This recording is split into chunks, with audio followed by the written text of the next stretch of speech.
Hi hello viewers, నేను మీ మేరు రాజేష్. ఇక జూబ్లీహిల్స్ ఎన్నికలు అయితే అసలు రసవత్తంగా జరుగుతున్నాయి. అటు పార్టీలు అయితే మొన్న రోజు అయితే ఆయన ఎవరు బీఆర్ఎస్ పార్టీ నుంచి అయితే ఆయన కేకే ఆయన ఎవరు ఆయన కూడా సర్వే అయితే నిర్వహించుకున్నాడు. ఇక ఆయన అయితే బీఆర్ఎస్ పార్టీ గెలవాలని విశ్వ ప్రయత్నాలు అయితే చేస్తున్నారు. కానీ ఆడ ఏం జరుగుతుంది అంటే ఏ సర్వే చేయించుకున్నా ఏం చేసినా కానీ ఆడ ప్రస్తుత సర్వే రిపోర్ట్ అయితే అస్తం వైపు 44% మంది అయితే చూస్తున్నారట. బీఆర్ఎస్కు మద్దతుగా 35% అయితే చూస్తున్నారట.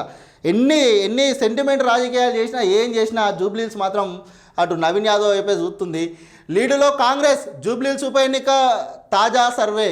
రెండు పార్టీల మధ్య తేడా 6%. రోజుకు పెరుగుతున్న కాంగ్రెస్ గ్రాఫ్. విజయంపై నేతల్లో ధీమా. సీఎం ప్రచారం తర్వాత మరింత మైలేజ్. ఇక ఏకంగా ఇది ఇట్లా ప్రచారానికి అయితే సీఎం అయితే వేయండు. సీఎం ప్రచారానికి పోయిన తర్వాత అయితే కాంగ్రెస్ పార్టీకి అయితే మైలేజ్ అయితే బాగా పెరుగుతుందట. ఇక గ్రాఫ్ అనేది పెరుగుతుందట. సెంటిమెంట్ కాదు అభివృద్ధి చూడండి. జూబ్లీహిల్స్ నుంచి నాకు కుడి భుజం ఇవ్వండి, నియోజకవర్గం అభివృద్ధి బాధ్యత నాది, 10 ఏళ్ళు దోచుకున్న దొంగలను నమ్మొద్దు, అజారుద్దీన్కు మంత్రి పదవి ఇస్తే ఏడుస్తున్నారు. బైపోల్ ప్రచారంలో సీఎం రేవంత్ రెడ్డి. ఇక మొన్న అజారుద్దీన్ గారికి అయితే మంత్రి పదవి అయితే ఇచ్చారు. ఆ మంత్రి పదవి ఇస్తే ఇక ఎన్నికల డ్రామా అని చెప్పి అయితే బీఆర్ఎస్ పార్టీ వాళ్ళు అయితే ఏడుస్తున్నారట. సీఎం అయితే చెప్తారు, నాకు ఒక కుడి భుజాన్ని ఇవ్వండి, 10 సంవత్సరాలు పందులా దోచుకున్నారు అని చెప్పి సీఎం రేవంత్ రెడ్డి అయితే హాట్ కామెంట్స్ అయితే వేసిండు. అటు కేటీఆర్ కూడా చేస్తూనే ఉన్నాడు. ఇటు కాంగ్రెస్కు బీజేపీకి మధ్య మాటల యుద్ధం అయితే జరుగుతుంది. కానీ ఆడ ఏం చేసినా సెంటిమెంట్ రాజకీయం మీరు చేయొద్దు, సెంటిమెంట్ నమ్మొద్దని చెప్పి అయితే రేవంత్ చెప్తుండు.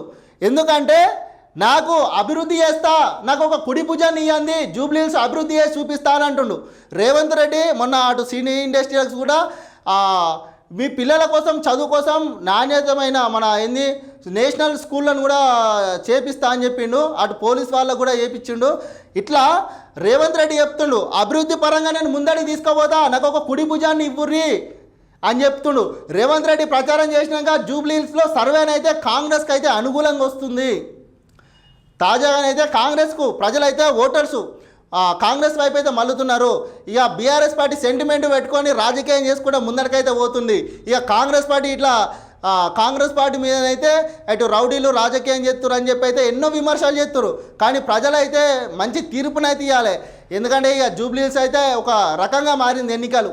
ఇక్కడ మొత్తం రాజకీయం అనేది ఎట్లా అంటే ఇక అటు బీఆర్ఎస్ అటు బీజేపీ ఉన్నా కానీ ఉన్నలేనట్టు అయిపోతుంది. కాంగ్రెస్ బీఆర్ఎస్ ఈ రెండింటి మధ్యలోనే యుద్ధం అయితే జరుగుతుంది. ఈ ఉప ఎన్నికల ఈ యుద్ధం నుంచి బయట ఎవరు మరి ఏం జరుగుతుంది? ఇక ఇంకొక 10 రోజులు అయితే అయిపోతుంది. చూద్దాం మరి ఎవరు గెలుస్తారు. ఈ ప్రచారాలలో ఎంతగానో తిట్టుకుంటారో మరి తర్వాత ఎట్లుంటుంది అనేది చూద్దాం. ఎవరు గెలుస్తారు ఏంది అనేది కూడా చూద్దాం ఇక గెలిచిన తర్వాత.